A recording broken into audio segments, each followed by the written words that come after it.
I'm Matthew Kelly, and welcome back to Radical and Relevant, where we're exploring the genius of Jesus, the genius of the Gospels, the genius of Catholicism, and looking for a word or a phrase or an idea each day in the Gospel to anchor our lives, or to anchor our lives on that day. Today's reading comes from the Gospel of Matthew, chapter 5, verses 13 through 16. You are the salt of the earth, but if salt has lost its taste, how shall its saltness be restored? It is no longer good for anything except to be thrown out and trodden underfoot by men. You are the light of the world. A city set on a hill cannot be hid. Nor do men light a lamp and put it under a bushel, but on a stand, and it gives light to all in the house. Let your light shine before men, that they may see your good works and give glory to your Father who is in heaven. What jumps out at you today? It's easy for me. This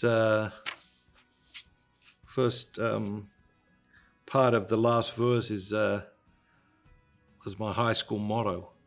High school motto was Lucia Lux Vestra, which is Latin for "Let your light shine." And so this is what I heard all through high school: "Let your light shine, let your light shine." And when we stepped off the path, we were told, like, you're not letting your light shine, and worse. Are you letting your light shine? I think a lot of people think we live in a world of darkness. I think a lot of people think we live in a world where the darkness is becoming greater and greater with every passing day. And that's an indictment on us as Christians, because that means we're not letting our light shine. The reality is the smallest light in a room full of darkness, the smallest light dispels all the darkness. There's no darkness left anymore. That's how powerful light is. And how we're going to let our light shine, we've got to come to God.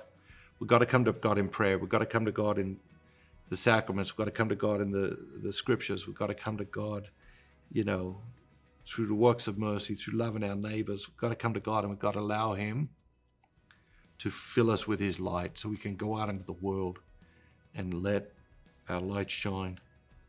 Have an amazing day, and remember, don't just be yourself. Be the very best version of yourself, all that God created you to be.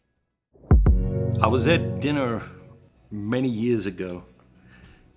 Was about to speak in a parish, and people at the dinner, and I heard out of sort of just peripheral, a priest say at the head of the table, "You can become a saint just by governing your speech." And it was just so convincing, it was so compelling.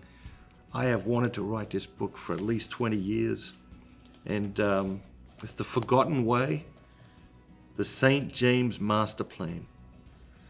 The Forgotten Way, the St. James Master Plan. If you haven't got a copy, encourage you to pick a copy up. I think it might be the most challenging thing I've ever written. The promise of this book is very simple. You can transform your life by changing the way you speak. The Forgotten Way, the St. James Master Plan. Hope you pick up a copy today. God bless you, and remember, be bold, be Catholic.